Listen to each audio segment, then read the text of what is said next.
রহমতুল্লাহি ওয়া বারাকাতুহু।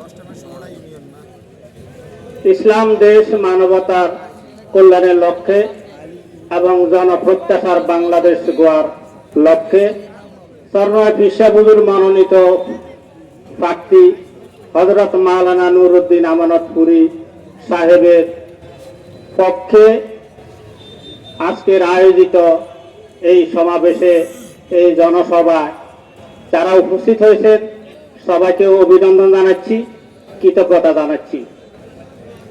দেশের এই ক্রান্তিকালে আমরা কারো বিরুদ্ধে নয়, আমরা শুধু একটি কথাই বলতে চাই, একটি আবদার করতে চাই। মাওলানা নুরউদ্দিন আমানতপুরী সাহেব একজন আলেম, একজন ওয়াইজি, একজন মাদ্রাসার শিক্ষক, একজন দায়ী। তিনি এই উপজেলা কি করতে চান? যেন মানুষ, একজন ব্যবসায়ী, সে ব্যবসা করবে, অন্তত নিরাপদে বাড়িতে যেতে পারে, তার সন্তানদের মুখে একটু খাবার তুলে দিতে পারে। আমরা এটাই চাই।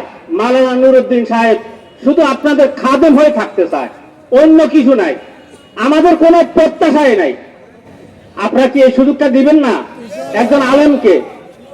মাওলানা নুরউদ্দিন আমানতপুরী আপনাদের কাছে কি চায়? অন্তত যারা নিরক্ষর, অন্তত ছোট ছোট বাচ্চাগুলারে স্কুল মাদ্রাসায় পড়ালেখা করায়, শতভাগ বেগমগঞ্জ উপজেলাকে নিরক্ষর মুক্ত একটি উপজেলা হিসাবে দেখতে চায় মাওলানা নুরউদ্দিন সাহেব। কি বলেন?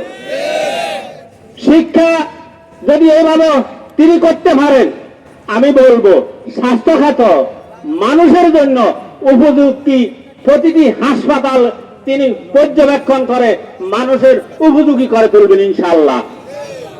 আমি আর একটি কথা বলতে চাই, আমরা কারো বিরুদ্ধে নয়।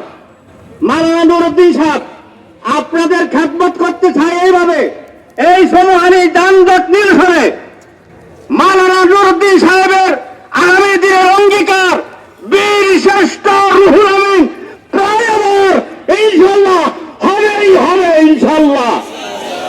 তাই সকল ব্যবসায়ী ভাইদেরকে বলবো, আসুন একসাথে আগামী 12 তারিখে বীর শ্রেষ্ঠ রুহুল আমিন প্রায় চৌরি বাজার করিদিকে মাওলানা নুরউদ্দিন আমানতপুরী সাহেবকে হাত পাকা মার্কায় ভোট দিবেন। এই প্রত্যাশা, এই আবদার রেখে আমি আমার বক্তব্য শেষ করলাম।